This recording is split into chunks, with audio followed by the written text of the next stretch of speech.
YNABers. My name is Jesse Meekum from YNAB. It stands for You Need a Budget. Yes, you do. This is another Whiteboard Wednesday. This is the wrap-up of the video series based on the book I wrote on Amazon called Invest Like a Pro. I may retitle it, but I did want to go into just quickly as we wrap up. One thing. First, I was going to talk about investment vehicles, 401k, 403b, thrift savings plan, for traditional IRA, Roth IRA, and I don't really want to. We talked last week about deferred tax versus tax now situations, and that's the essence of it.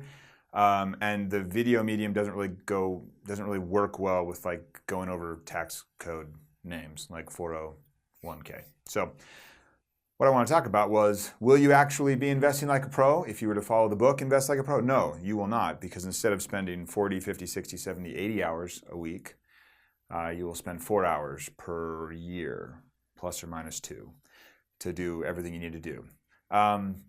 People ask me who I recommend, what I recommend. I can't really recommend like specific funds, but I can give you some attributes that you can look for. Extremely low cost, extremely diversified, extremely low cost, extremely diversified. Those 4 attributes. Also, and you can look for those in the bond area, in the stock area, and then you can kind of mix that to diversify appropriately.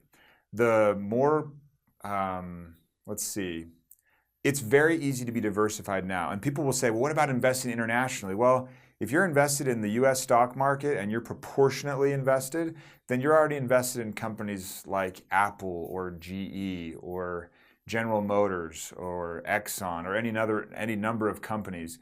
And think of a company like Apple, how much of their revenue comes from outside the United States? A good bit. So are you investing internationally? Absolutely. So it's pretty easy to have international exposure. It's almost automatic if you're just investing in the US stock market as a whole. I do like the company Betterment, and I mentioned that in the book. For a very, very low cost, they will basically make sure you are diversified and make sure you are allocated appropriate to your horizon. And I really like that because they do it all for you all the time. They also do a thing called tax loss harvesting, which is beyond the scope of this video, but it's very cool because it saves you even more money. If you want to dig more into investing, well, let me say this first. When you don't need to spend a year studying investing. You don't need to spend 6 months, maybe a couple weeks, a month, maybe 2, and then you should feel pretty good about things. Always invest in things you know and understand and could explain to one of your kids, or to a friend. Don't give in to the advice of friends and neighbors to like jump on hot things. Don't really follow the news, the market news. Follow the news about any one of your hobbies, but just don't make the market news this daily, just incessant flow of information. That it's just all it will do is give you anxiety, and it will do exactly what the writers want it to do, which is to get you emotionally charged up. So ignore that stuff and just stay to your course and whittle small birds out of wood or something instead. If you want to know more and kind of dive a little deeper, my friend Jim Collins, not the Jim Collins, but a great Jim Collins in my book, he goes by jlcollinsnh.com. You go there and just look at his stock series. It's free, and you can just work through the entire thing. Very thorough, very well done. If you want to have a book form, Jim launched his book a little while ago called A Simple Path to Wealth.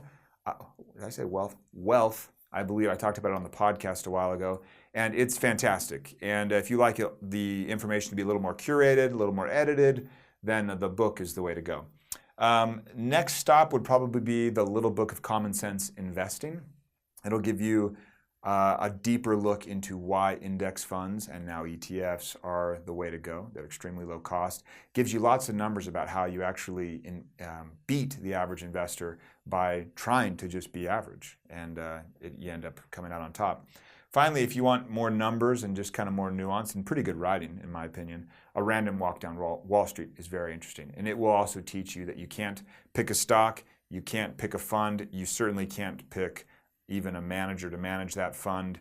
And your best bet, unless you want to make this a full-time endeavor or a very, very serious hobby, your best bet is just to invest broadly across the entire market, to do so regularly according to your plan, to stick to your asset allocation based on your age and goals, and yeah, then not to worry about it. Oh, you could try and invest more, because that always does bump the old nest egg up even more. Start as soon as you can, but only once you feel comfortable having learned a little bit more. So I hope you guys got a lot out of this series. It was a joy to do, but I will be honest, I am pretty excited to get back to just good old-fashioned budgeting next week. I will see you then.